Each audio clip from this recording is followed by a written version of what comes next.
Mesdames, Messieurs, c'est un plaisir de vous retrouver sur les antennes de Reflet d'Afrique Télévision pour une autre sortie du point de l'économie.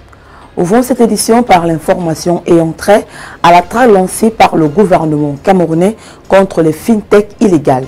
Le secteur des services de paiement électronique est en pleine effervescence au Cameroun, porté par la montée en puissance des fintech et l'adoption croissante du numérique par les citoyens, ce qui n'est pas sans danger pour la population. Face à la multiplication de plateformes opérant en dehors du cadre légal, le ministère des Finances a décidé de durcir le ton.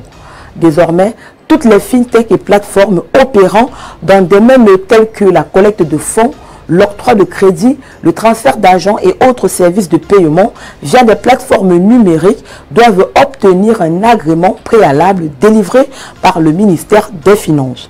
Une mesure qui vise à encadrer les activités financières numériques et à assurer la conformité des prestataires aux normes en vigueur. Les prestataires non agréés ont jusqu'au 5 août 2025 pour régulariser leur situation. À défaut, ils s'exposent à des sanctions, notamment la cessation d'activité d'office. Par ailleurs, les prestataires agréés, les opérateurs économiques et les administrations publiques sont invités à cesser tout partenariat avec des entreprises fournissant des services de paiement sans agrément. Les promoteurs de plateformes de collecte de fonds publics et de prêts en ligne doivent également suspendre immédiatement leurs opérations ainsi que toute forme de communication ou de publicité liée à ces activités. Au Gabon, les chefs de quartier verront leurs indemnités mensuelles augmenter de 30 000 francs CFA. Une hausse jugée juste par les principaux concernés qui saluent unanimement une décision attendue depuis longtemps. Il faut dire que cette mesure s'inscrit dans un processus plus large d'approfondissement de la décentralisation.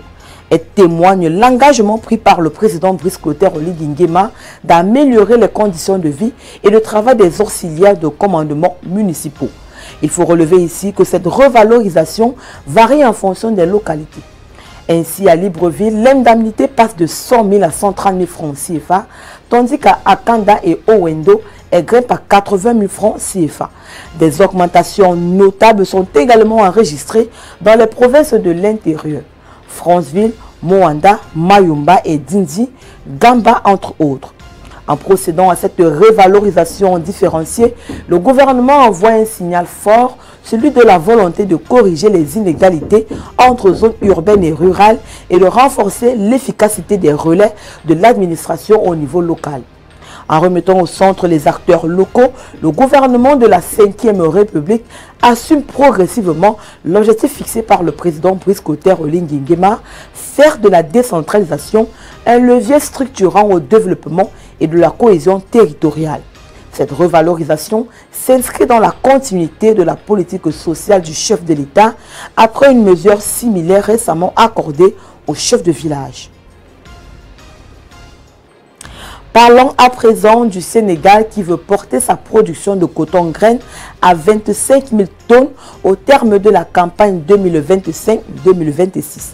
L'annonce a été faite par le directeur général de la Sodefitex, Papa Fata Diaye, en prélude aux 21e journées annuelles de l'Association cotonnière africaine qui se sont tenues du 15 au 17 mai dernier à Dakar. Ce stock traduirait une hausse de 66% par rapport à la récolte de 15 508 tonnes réalisée au cours de la campagne précédente. Cette ambition se fonde sur des perspectives de croissance de 75% de la superficie consacrée à la culture de la fibre d'une année sur l'autre. À long terme, le Sénégal vise une production de 100 000 tonnes de coton-graines d'ici 2029. Pour réaliser cette ambition, la filière sénégalaise devra cependant surmonter des défis structurels qui freinent sa progression. En Gambie, le gouvernement a décidé de maintenir le prix du pain à 10 $, soit environ 150 francs CFA à travers tout le pays, rejetant ainsi la demande d'augmentation formulée par l'Union des boulangers de Gambie.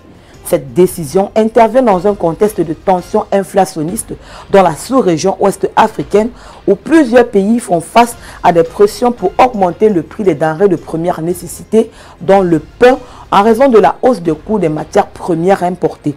Le gouvernement gambien réaffirme ainsi sa volonté de garantir le pain en tant que denrée alimentaire essentielle reste disponible et accessible à la population.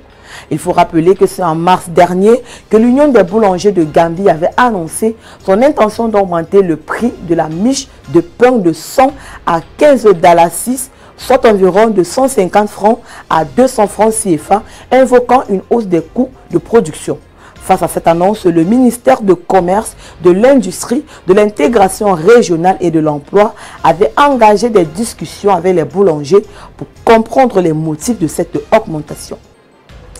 Mesdames, Messieurs, c'est ici que se referme cette édition du Point de l'économie. Merci de l'avoir suivi. Les programmes se poursuivent sur Reflet d'Afrique Télévision.